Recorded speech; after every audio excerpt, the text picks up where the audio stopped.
ഇന്നൊരു കുത്തിയിരിപ്പ് സമരത്തിലാണ്.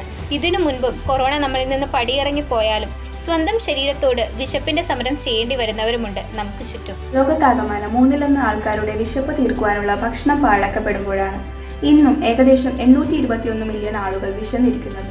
ഭക്ഷ്യീകരണത്തിന്റെ 30 മുതൽ 40% വരെ വരുന്ന ഭക്ഷ്യവസ്തുക്കൾ, അതായത് ഏകദേശം 1.3 ടൺ ഭക്ഷണമാണ് നാം ഓരോ വർഷവും പാഴാക്കിക്കളയുന്നത്.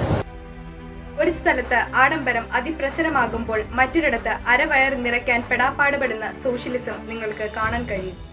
ഇന്ത്യൻ ജനസംഖ്യയുടെ ശരാശരി 6.7% ഇന്നും ദാരിദ്ര്യരേഖയ്ക്ക് താഴെയാണ്. അതായത് ചുരുങ്ങിയത് ഒരു ദിനം 30 രൂപ പോലും എടുക്കാൻ കഴിയാത്തത്.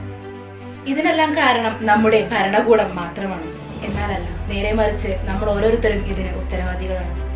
വിശപ്പും ഒരു ചൂടുള്ള വിഷയമാണ്. മഹാമാരിക്ക് ശേഷം മഹാദാരിദ്ര്യം എന്ന അടുത്ത മഹാവിപത്ത് നമ്മയും ചൂണ്ടയിട്ട് കാത്തിരിക്കുകയാണ്.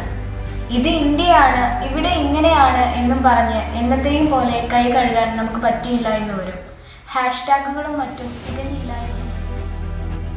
ഈ സമയം ഒരു തുടക്കമാകാം. വിശപ്പകറ്റാൻ നമുക്കും പ്രവർത്തിക്കാം. നമ്മുടെ പ്രവർത്തികളാണ് നമ്മുടെ ഭാവി.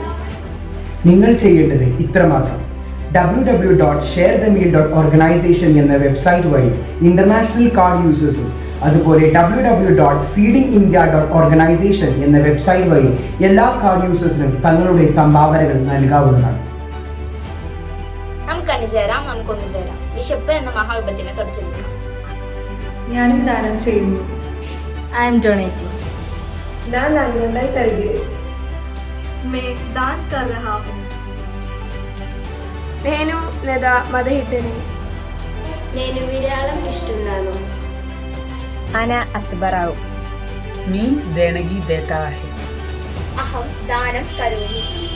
Estoy donando.